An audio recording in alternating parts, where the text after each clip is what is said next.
সেই দেশের শিক্ষা ব্যবস্থাটা কেমন আমরা দেখতে পাই। আমাদের দেশের শিক্ষা ব্যবস্থা মূলত দুই ধারায় বিভক্ত।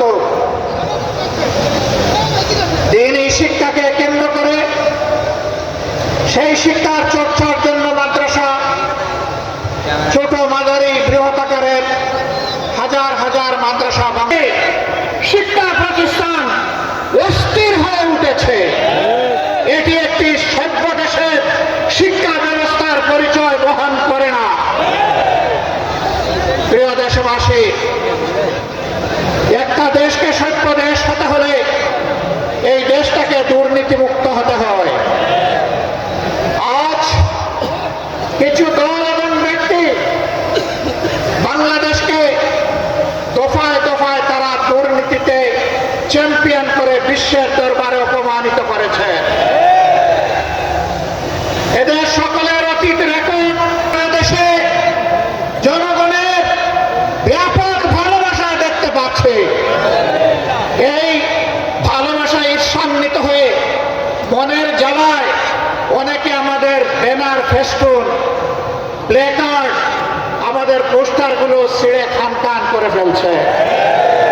বন্ধুগণ, টের পান নাই জনগণ আজকে আর গাছের পোস্টার, লাইট পোস্টের পোস্টার, রাস্তার উপর দড়ি দিয়ে সাজানো পোস্টার দেখে সিদ্ধান্ত নেয় না।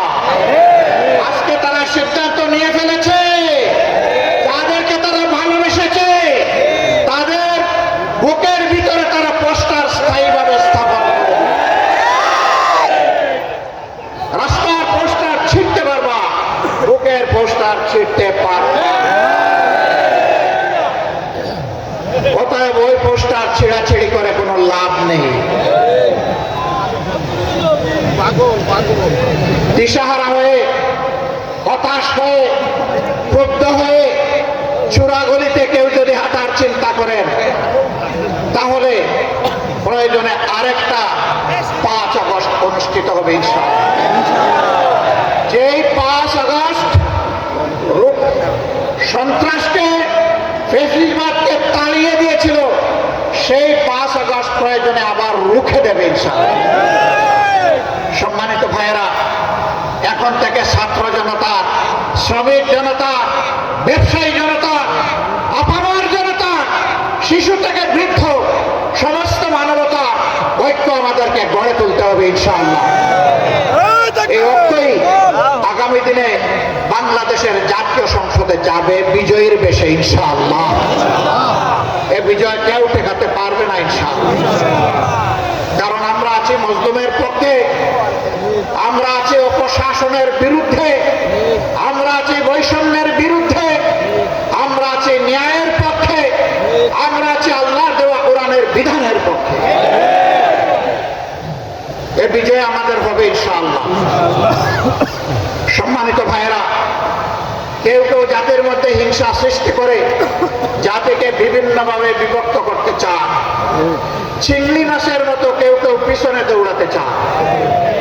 আপনারা চিংড়ি মাছের চাষের এলাকার মানুষ খুব ভালো করে জানেন, চিংড়ি যখন দৌড়ায় সামনের দিকে পথ খুঁজে পায় না, শুধু পিছনের দিকে। কেউ কেউ 72-এর সংবিধান নিয়ে কামড় দিয়ে পড়ে থাকতে চান। আমাদের বন্ধুদের মাঝে দীর্ঘদিন একসাথে আন্দোলন, সংগ্রাম, ফ্যাসিবাদের বিরুদ্ধে লড়াই করেছি, তাদের কাউকে কাউকে আজকে আমরা সে কথা বলতে শুনি। মনে রাখবেন, বাংলাদেশে প্রথম দুঃশাসনের পর জিয়াউর রহমান সাহেব ক্ষমতায় এসে ওই সংবিধানকে তিনি আমূল পরিবর্তন করে দিয়েছিলেন। এখন যদি কেউ 72-এর সংবিধানের কথা বলেন, কার্যত তিনি শহীদ প্রেসিডেন্ট জিয়াউর রহমান সাহেবের বিরুদ্ধে অবস্থান নেবেন।